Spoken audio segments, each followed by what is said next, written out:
Welcome to the MMA Fan Podcast.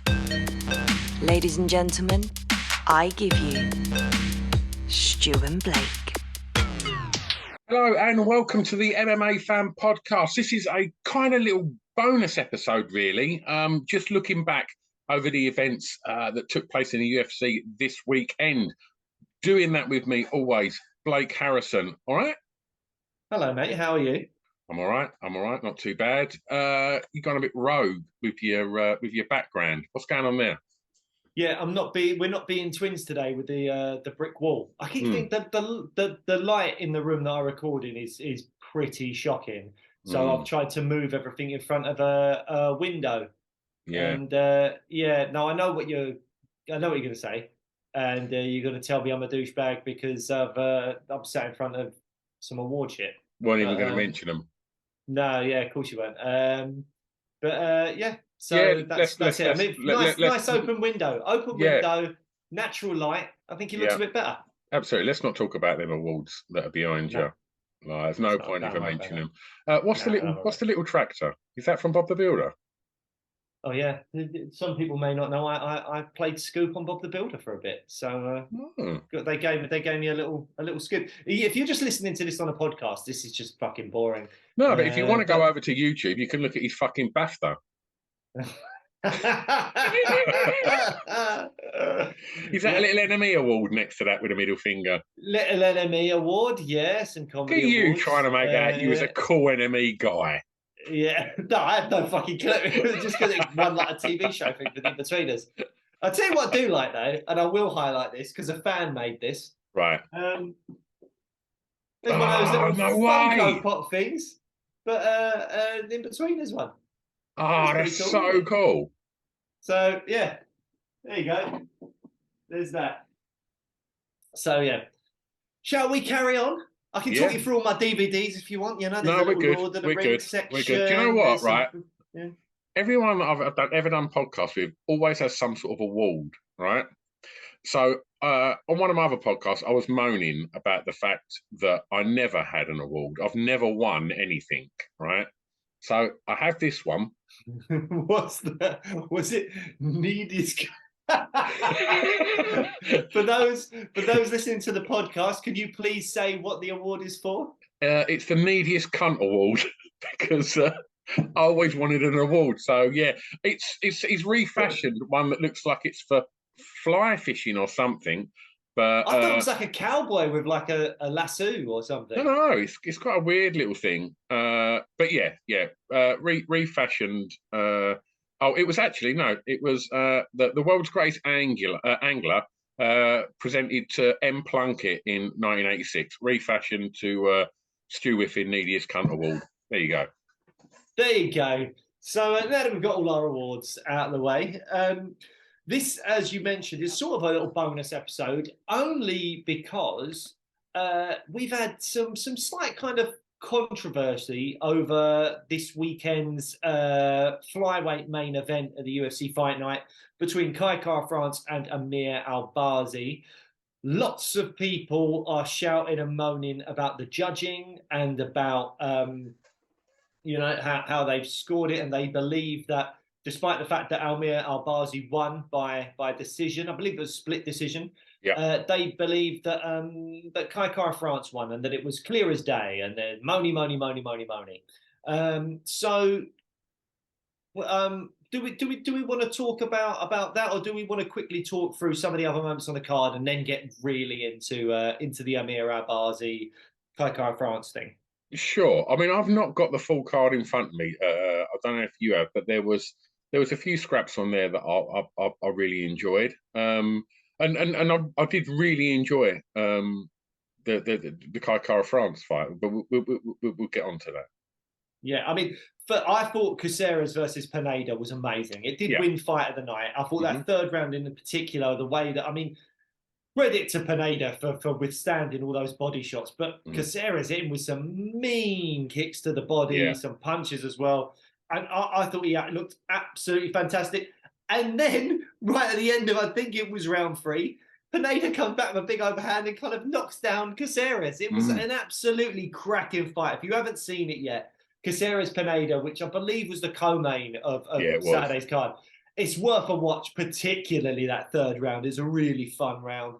There was a lot of fights that cancelled and all fell through, wasn't there, on that card? I think obviously Mike Brown's opponent got replaced. If I remember right, that was one of the ones. I'm sure that Jim Miller's opponent. Sorry, who did I say? Yeah, Mike Brown. Mike Brown. Another old bloke. Jim Miller is obviously who I meant, and yeah, I mean, fucking hell, Jim Miller. Whoa. I mean, Jim Miller, like, what is this? Like, I've got his record up, just like 36, 17, and 1. I'm not great at maths, but that's a lot of fights, isn't it? Add them all up, and you're still nowhere near his age. Like, it's unreal.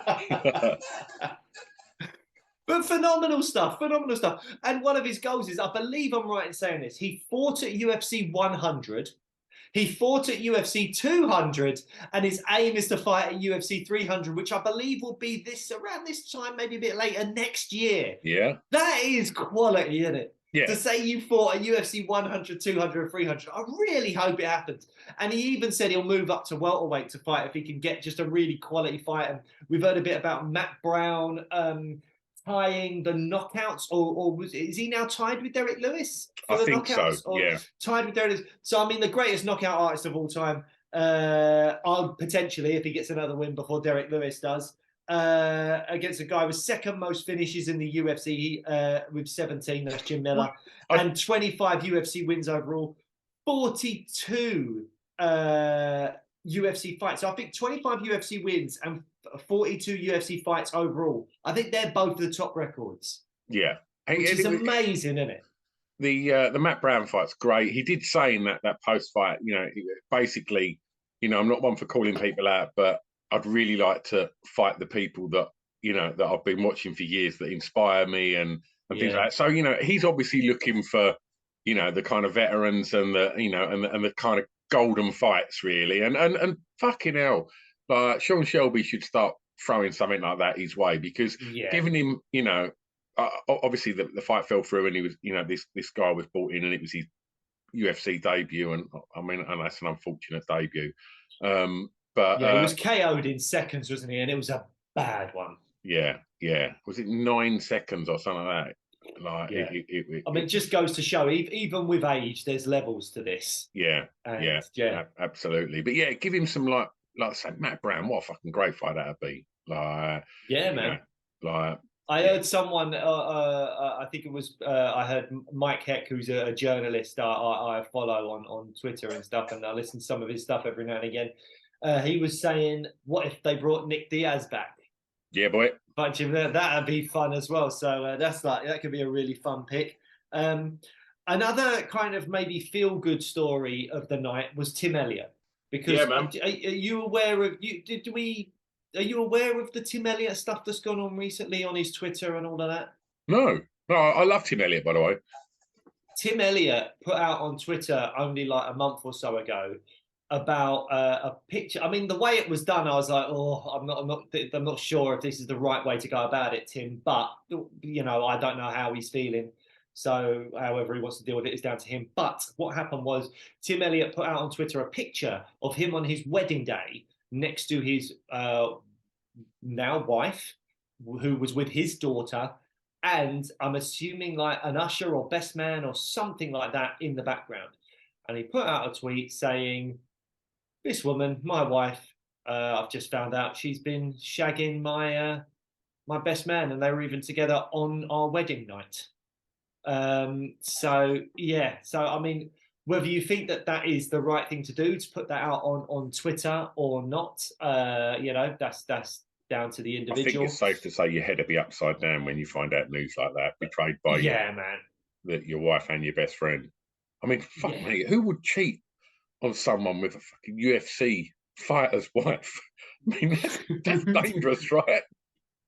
Well, we've just been having a conversation off air that we can't talk about, so let's not go any further into that conversation. It's not involving any of us, by the way. No. Just FYI. But yeah, God, man. I mean, for him to have gone through that is a pretty horrible thing to have gone through. And then he gets a win, and a good win as well, after something so horrible happening to him. Hopefully now, hopefully this fight camping out has been a great distraction for him. I think they maybe mentioned something like that on the commentary as well. So hopefully this has been a distraction for him. He gets things right. He gets all these horrible people out of his life, and he can go on and have a good life going forward. But God, what an awful thing to have to go through for anyone who's had a spouse or even just a partner cheat on them, and then you find out it's with like one of your best mates, or that's just low, isn't it? So good on Tim Elliott for getting a win after going through such horrible stuff. Speaking of horrible stuff, did you see Karine Silva's knee bar / leg lock? Did you see the knee pop? Yeah, boy.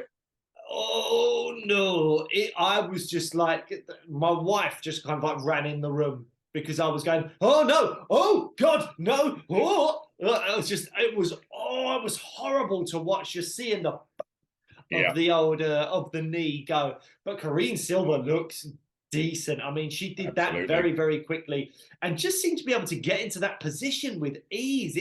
I don't think Caitlin Souza even thought she was in that much trouble. Within a split second, she knew she was. Oh, Jesus, did she? And I think I've heard people talk about the fact that I think it's been put down as like a victory by knee bar. But there's been a lot of people that know a bit about jiu-jitsu, I think, that have been sort of saying it's not a traditional knee bar. It's different. It's not the same thing. It's not like what Mohammed Makayev was caught in in London in March by Philo. It was different. And so maybe she didn't realize how much danger she was in. Yeah. You just saw it pop out of place, and it just gets my stomach going just thinking about it. It was so bad.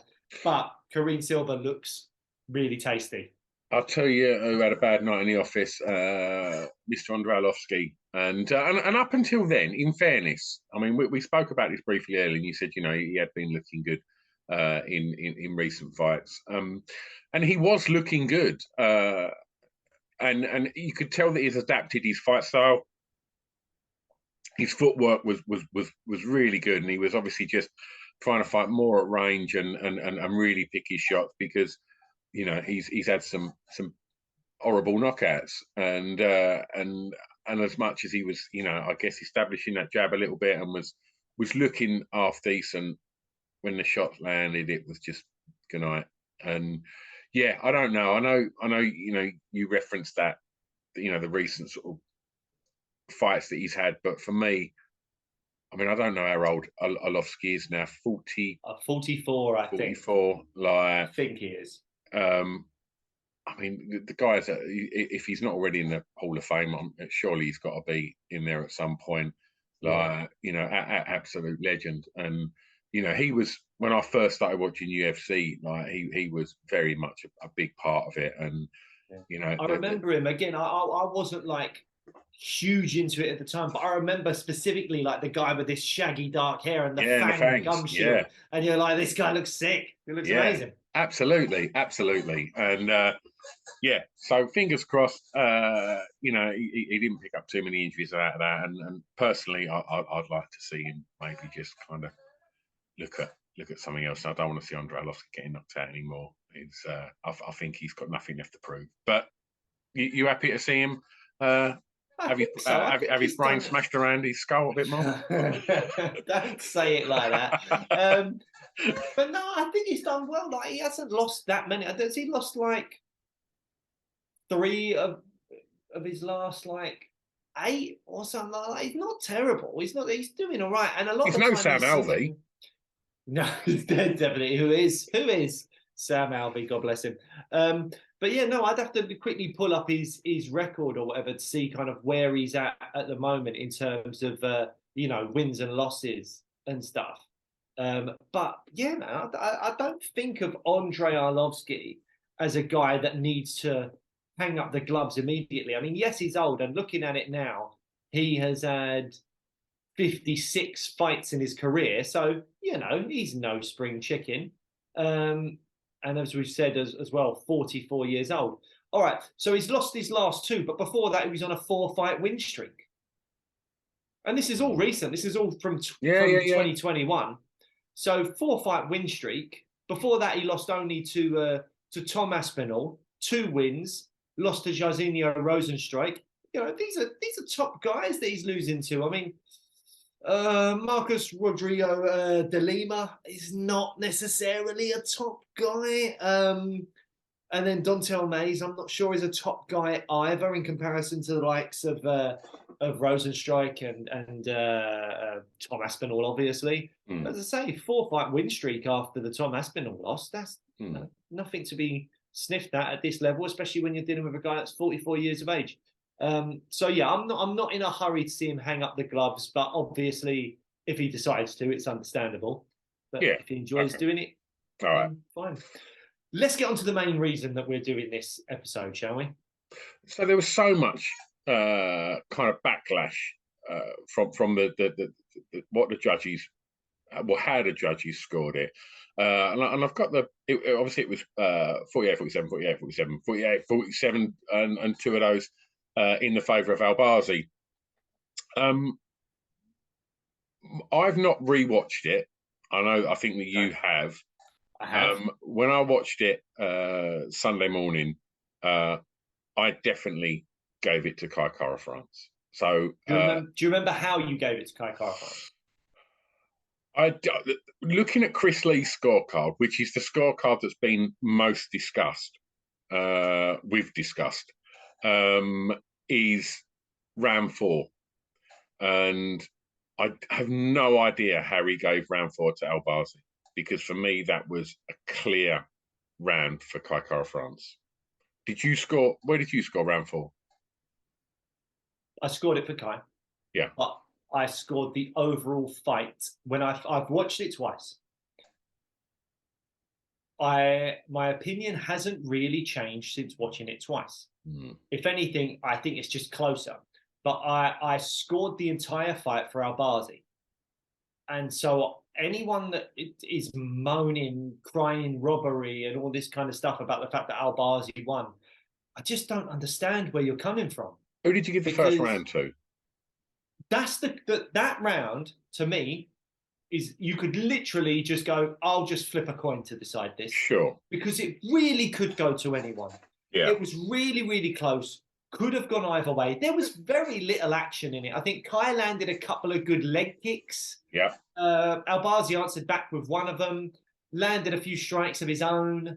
Like, damage-wise, it really was much of a muchness. Round 1, if you scored it for Kai, fair play to you. I won't argue with that at all. But I scored it for Albazi, and it really was that close that you could go either way. So you can't moan about round 1. Whether it's scored for Albazi or Kai, you can't moan about it. It was very, very, very close.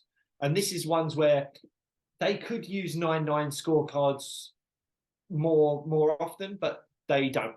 So I don't know why. But this could have been a draw this round. It was so close. In terms of round 2, I thought this was a much clearer Albazi round. I gave round 2 to Albazi. I thought he landed the heavier strikes, the cleaner, heavier strikes. There was a lot going on as well in the striking exchanges for both fighters, but I think particularly with Kai early on, where it looked like he was throwing a lot of strikes, a lot of volume, but a lot of them were either missing or coming off the gloves or the shoulders or something like that. So they weren't impactful strikes. So I don't really think you can count them.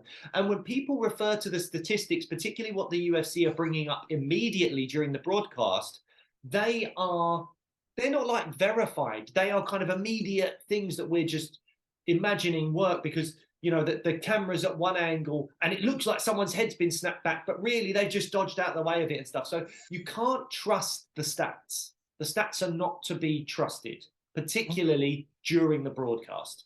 So I've got it 2 rounds up Albazi at this stage. You could have it 1-1 and I've got no problem with that. Round 3 is where it gets sort of interesting for me because I've heard some people talk about, well, that's an obvious Albazi round because he had so much control and all this stuff. I gave Albazi 2 and 3. Yeah, so I gave Albazi round 3 as well. But I do think there's a world in which when you rewatch round 3, for me, the deciding factor has got to be what gets more points. A fight-ending scenario where Albazi has got Kai Kara-France in a deep rear naked choke, which really could have finished it. It was really deep, it was really tight around the neck, and it could have finished things. So how high do you score that in comparison to the 30 seconds of ground and pound and elbows that Kai Kara-France lands at the end of round 3? Because whilst Albazi had a lot of the control for that round, I think he had the majority of his control time for the whole fight just in that one round, a lot of his strikes that he's doing were answered by Kai Kara-France when Albazi had his back. Kai Kara-France was throwing his hand over his shoulder and hitting Albazi in the face, and Albazi was hitting Kai in the face. None of those strikes really looked hugely impactful. A lot of them, before Albazi took his back but still had him down, were kind of blows that were like, it was almost like his forearm was hitting Kai Kara-France. He wasn't catching him on the end of the punch or anything. So I kind of think I'll lean Albazi because he had the better position. He probably generated a little bit more power in those exchanges. And I think the fight ended scenario, although I don't know this for certain, I'd love to talk to a judge about this and say, how do you compare the ground and pound and the damage that Kai Kara-France is doing at the end of round 3 to Albazi's fight ending scenario where he had a deep rear naked choke and he's probably not far off finishing the fight? I gave it to Albazi. But I think if you are someone that gave round 3 to Kai Kara-France because of the damage done towards the end, because everything up to that point, damage-wise, was relatively even, then I can sort of see that as well. But I think I gave that to Albazi. So going into round 4, I've got Albazi 3-0 up. Right. Okay. So I've got it 2-1 to Kai at this point. But what I want to make clear is, I know our takes on this differentiate, but anyone using the word robbery is on crack, because that is not a robbery.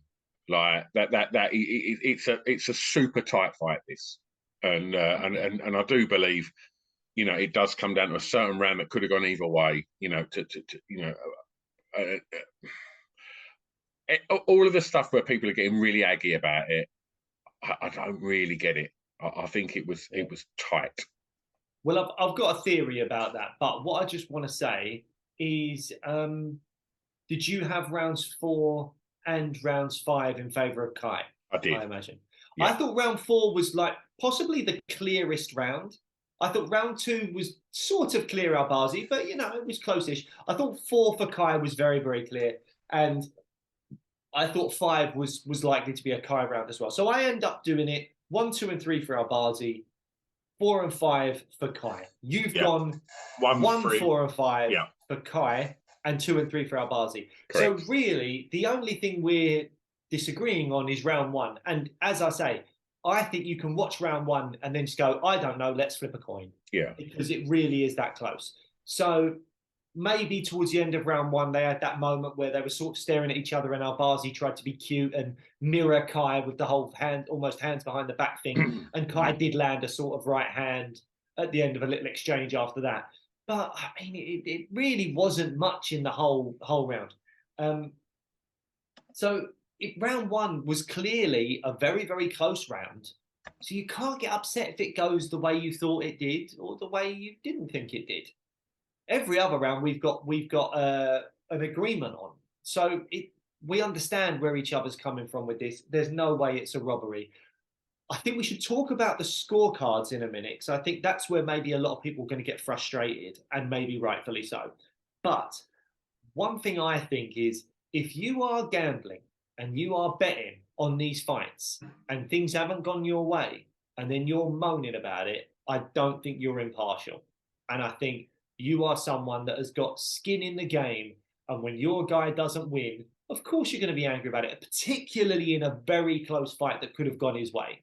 If you potentially looking at losing 20 quid or winning 200 quid or whatever the odds may be, and you've ended up losing that, of course you're going to not be impartial. You are going to have a biased opinion on what happened, and maybe that's where people's anger and frustration online is coming from. let's touch on that a little, because some of the frustration come by way of Australia and New Zealand, and understandably, that's going to be a slightly biased opinion. So, you know, City Kickboxing companion Izzy had plenty to say, and I can quote some of it here. And he's focusing it mainly on judges Chris Lee and Sal D'Amato, and starts off with fire Chris Lee and Saudi Nuts. Tweeted Adesanya. I tweeted that before even seeing the scorecards, because I know them two will fuck it up, tweeted Adesanya. How many times will they rob athletes of their moments of glory, of their money, their livelihood for their family? Fuck them cunts. A friend of the show, Volk, tweeted, giving Amir round 4 is just insane. Judge Chris Lee gave Albazi that round, which was widely considered a Kai Kara France round. I agree with what Volk said there. You know, I don't know how you give Albazi round 4. Yeah, I thought that was the clearest round of the whole fight, probably. And that was a very important, point of the scorecards. And then Adesanya then start interviewing the judges after fights, hold them accountable for their work. I mean, I'm not sure I agree with that.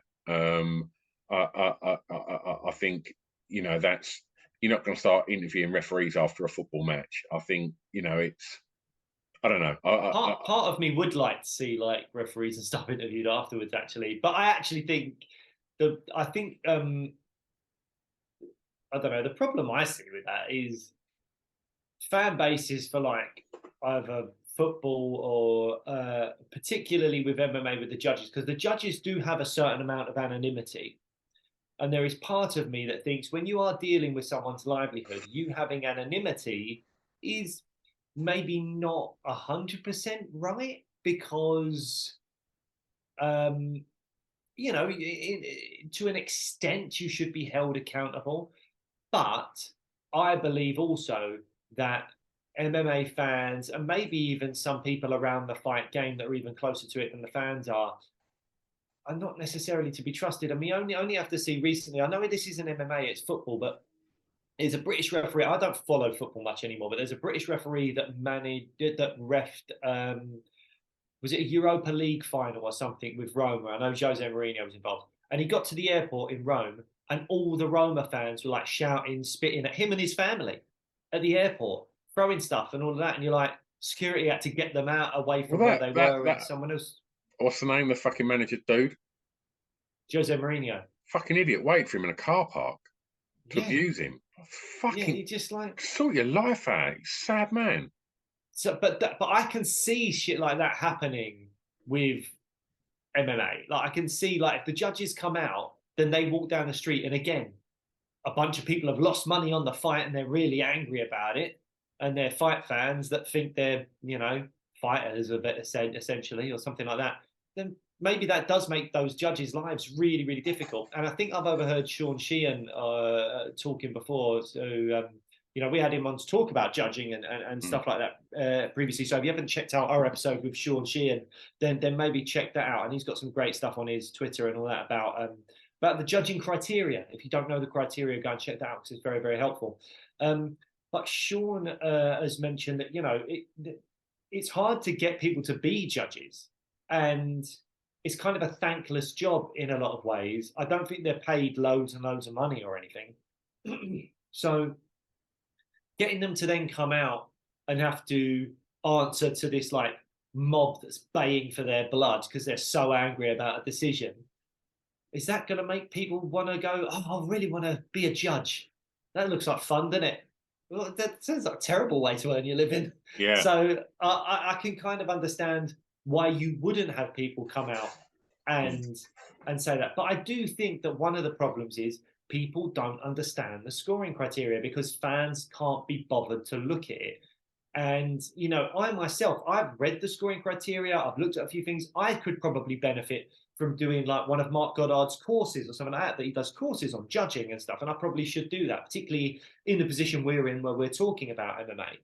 And there's more we could learn about it all to make ourselves better equipped to deal with situations like this. But just having even a basic knowledge of the criteria, I just don't see how you can call this a robbery and how you can moan about it so much when so many of the rounds were so close. I think one of the other things that affects people is if the first 3 rounds are incredibly close, but people think, oh, it could go either way, but all the 3 judges score it one way, but the other 2 rounds are not close at all, it's very clear who won those rounds, then people think, oh, well, that person who clearly won the rounds has won, surely, because they clearly won it. The others were just too close. But that's not how it works. Every 5-minute section is judged independently of the other sections. So you can't say, oh, well, he smashed him in those 2 rounds, so I'll give him round 1 as well, because that was just a close one. You can't do that. They've made the decision on who's won those rounds, whether it be close or not very close. The only way that they can affect that or temper that slightly is if they start bringing in,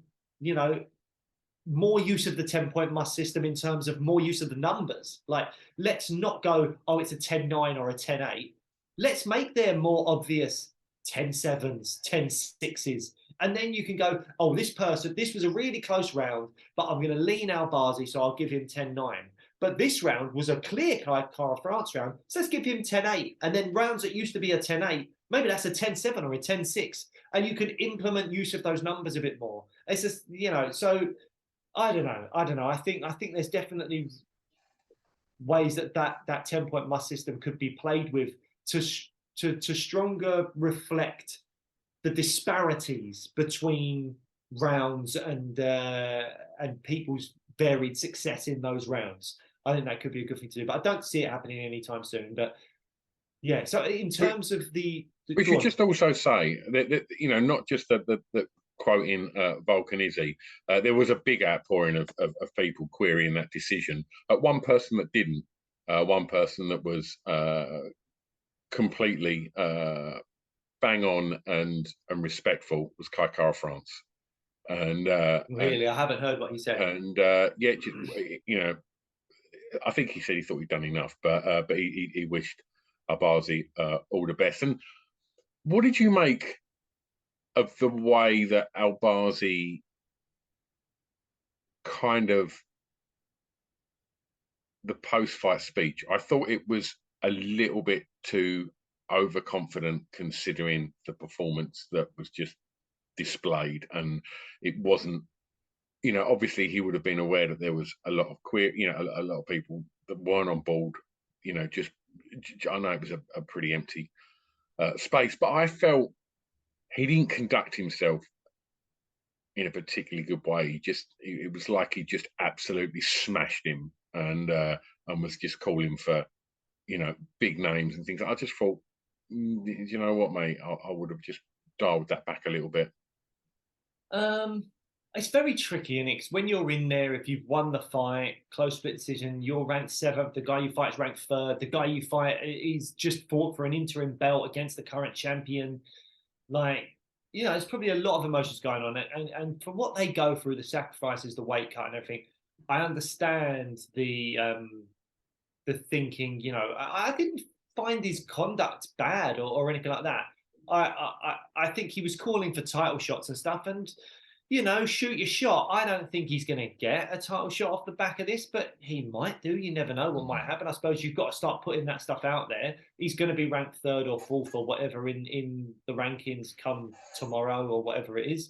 So yeah, I don't mind him doing that. I didn't see anything from his post-fight interview, unless I didn't watch it properly, where I kind of felt like he was disrespectful or jumping up and down too much. I just thought he could have dialed it back a little bit. I think, like I say, he was sort of talking about that win like he just smashed him in round 1.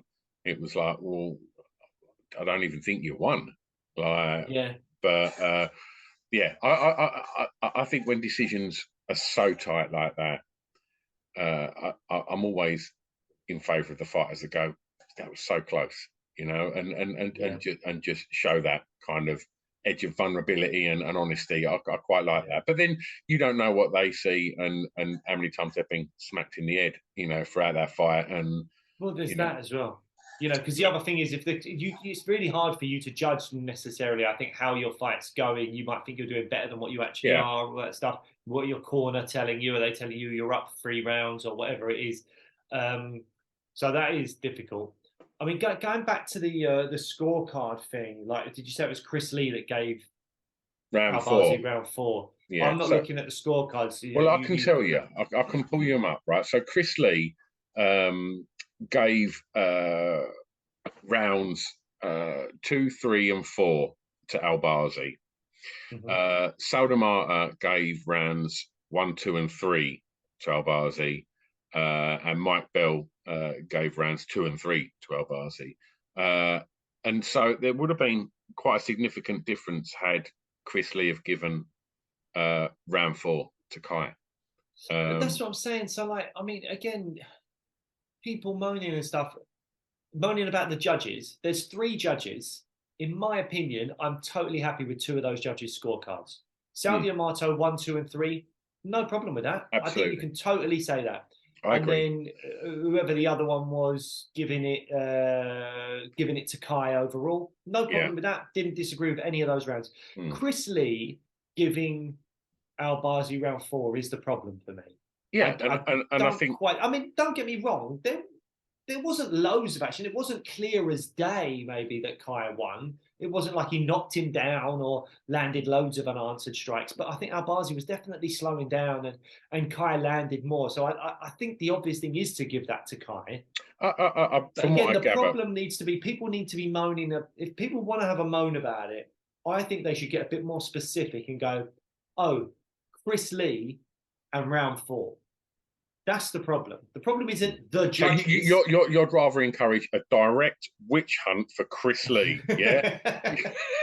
Well, he's the one that's made the mistake, isn't it? Oh, he's getting angry about it as well now. No, I'm not getting angry. I've been the one defending the Do judges. you want to throw out Chris Lee's Twitter handle, Blake, if people just want to really rain on his parade? It's at Chris, don't pay attention to the criteria, Lee. No, look. Again, you've got to realise that we're watching it on the TV where there's someone in a booth and a team of people and camera operators and all that stuff that are specifically trying to find us the best angle at every single moment of the fight. That is, we have people employed to go this angle, that angle, this angle, that angle, to show us the best action. And there's still stuff that we're going to miss. The judges sit in one spot the whole time, and it's very easy for them to miss things because they're not getting the right angle. That's why you have 3 judges, because you hope that it sort of balances itself out. Well, we've been privy to that. When we've gone to events, and before we do the show, I always want to watch it back because, you know, you don't get a broad perception of it, you know, because if it's gone to ground the other side of the octagon from what you're sitting on, I guess, I imagine, I don't know for a fact, the judges will have screens in front of them as well, giving them the view that we're getting as well, I presume. Well, I get, well, I don't know. Do you know what? I don't know. You would maybe, but I'm not 100% sure. I don't know. So, well, maybe when everyone's tweeting Chris Lee, they can ask him that. Yeah, ask him that. Yeah. And say Blake says hi. But no, I'm not. I don't think there's anything wrong with, you know, 2 of those judges' scorecards are absolutely fine to me. It's just the Chris Lee round 4. I'm not sure about that.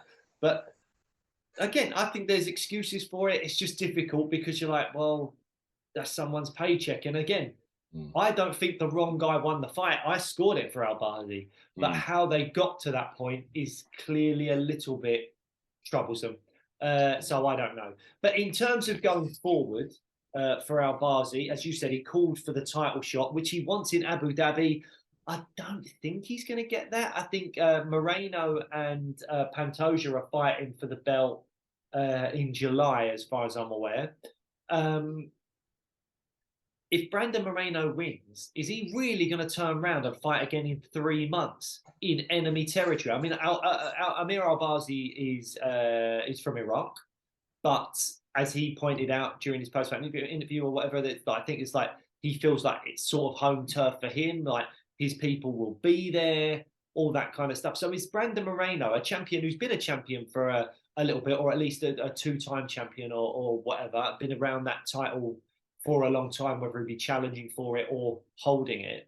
Is he really going to turn around in 3 months and go and fight in enemy territory? I don't see that happening. I think also they've got a wide range of Mexican champions at the moment. Yeah. So there's surely he's going to want to fight in Mexico. Absolutely, absolutely. And he's got every right to kind of call them shots because, he's earned that. The only thing I can think would make him go to Abu Dhabi, if I don't know, if there's some bespoke company making really cool Lego out there, maybe, he'll go out there to get some bespoke Lego. But other than that, no, I can't see that. Like you say, have your moment, call him out. But, I'd be interested to see where he is in the rankings. Well, the other option is if Pantoja wins, maybe the UFC say to him, go on, fight again, especially if he gets a quick win over Moreno. If he wins in the first couple of rounds, they might say, turn around in 3 months, fight in Abu Dhabi, we'll give you a little extra, something. You'll be on the pay-per-view money as well, So that could work out. I think what's more likely, though, is we'll see Amir Albazi fight against someone like Brandon Royval, who had a great win over Nicolau. Why are you laughing at me? People on podcast, he's just smiling at me, he's just chuckling away. What's he chuckling about? A little extra, something. It was like, that's the most Cockney wide boy I've ever heard you. It's like you had a fucking sheepskin on there, just selling fucking sports socks and lights. It was something for you, darling. Something, mate, cock and hen, little monkey there. Yeah, solid. That's one. Mustard, mate, mustard. That's what they say back in the day. My dad used to say mustard. Anyway, or maybe Davison Figueiredo, who wasn't cleared to fight Manel Cap recently. Yeah. I don't know why, but maybe he'll be back soon. And then you've got Albazi versus a former champ. That's a good fight, Davison Figueiredo, because he was flirting with going up to 135, then he dropped back down to 125. So I don't know what's going on there. Yep. But yeah, so I think Albazi, one more win, title shot. But I think right now, maybe he's not quite there. Yeah. Okay, do we want to talk about Kai? I mean, there's still a whole lot of fun fights for Kai Kara-France. I don't think his stock's going to have dropped majorly there. It was so close, and obviously the furore that's come off the back of that. I think there's still he's a very young lad as well. There's lots of exciting things for the future of Kai, I think. Yeah, I think so. I really like Kai. I think his fight style is fantastic. It's really great that he fights these grapplers. That's the thing is he's a really good kickboxer, but he fights these grapplers and can keep the fight on the feet more often than not. So I think he's a really dangerous guy. I don't know how old Kai is. I'd have to quickly look that up. But I think he's relatively young. But obviously, you've got to be young in these divisions to do well. So I don't know. I think he does have a few losses on his record, and he's lost his last 2 now. So the problem will be that he cannot cherry pick who he's fighting. He's going to have to fight some young up and comer. And if he takes a little break and a certain Mohamed Makayev gets 1 or 2 wins under his belt, we might see him have to take a fight like that. But I think he'll have to fight a really, really top fighter that is, surging through the rankings, and Kai's going to have to defend his spot. Maybe he'll be around like somewhere between the 5 to 7 range, and he'll have to fight a guy ranked behind him. So I don't know, but I definitely think Kai Kara-France can still do great things. He's only just turned 30, so yeah, he can do well. He's still got a good few years left in him at the top of the division, I think. Absolutely, and even if he gets to 44 and has just had a massive knockout against him, Blake's still saying, "Carry on, mate. Carry on, Grandad. Get back in there." Right. Arlovsky's a special breed, man. He's the pit bull. Yeah. Right. Well, we'll be back next time. We've been speaking about Kai. If you like your city kickboxer fighters, then head over and listen to our chats. 2 episodes we've had now with Volkanovski, and also go check out our interview with Dan Hooker. You can either go and listen to them wherever you get your podcasts. I presume that's where you are right now. Other than that, if you've yet to head over to the YouTube channel, go over there, and marvel at my brick style wallpaper, or just marvel at the multitude of awards that Blake's got behind his head. No, look, I've just got to point out, we've been doing this for like 2 years, and I've never done this. This is the first time I've ever done this. No, you've just waited till we've got. You've just waited till we've got 1,000 YouTube subscribers, and now you've just dropped it. It's enough of an audience for Blake, right, darlings? Here we go. Let's fucking. I don't get out of bed for less than 1,000 viewers, you know. But yes, no, do check out the back catalogue. If you haven't watched our show before, then you can check out interviews with Paddy Pimblett, who we've had on 3 times, I think. Molly McCann, who we've had on twice. Tom Aspinall, Arnold Allen, Jai Herbert, the cream of the crop of UK MMA. Stevie Ray, Paul Craig. Oh, also. BBC iPlayer, My Life with an MMA Fighter. Go watch the new documentary on Stevie Ray. Oh, I watched it last night. It's wonderful. And I mean, you've met Stevie's wife, haven't you? Yeah, she was lovely. Oh, she is so lovely. Go watch the documentary. It's all about the lead up to obviously living with or not living with Stevie, which is a lot of the focus of the documentary, because of the, you know, the stuff that MMA fighters have to kind of give up to pursue their greatness, and it's a really good little sort of fly on the wall documentary leading up to the PFL final, where obviously, you know, Stevie fell a little short of winning the $1 million, and it's a wonderful watch. So go and give that a little look. I'm just chuckling a bit because you said MFI, which I swear is like a a furniture store. You fucking started smiling up. Oh, fucking had the MFI bit, didn't he? Yeah, the MFI, I swear, was a furniture store back in the day. If it's got still, totally. It's like the hard lines of these MFI workers. God, they're hauling the furniture. Minimum wage. Oh God, it's so hard life. Right. Anyway, guys, I think, as we said, we've got a multitude of episodes for you to trawl through the back catalogue and look at. And we will also, right now, actually, start recording an episode, a preview to UFC 289, where Amanda Nunes is taking on Irina Aldana. And obviously, there's that amazing fight between Charles Oliveira and Beneil Dariush as well. So we'll be talking about that, previewing that next. So that episode will be dropping very soon after this one's dropped. So keep an eye out for that as well. Are we done? We're done. We'll see you next time. Bye.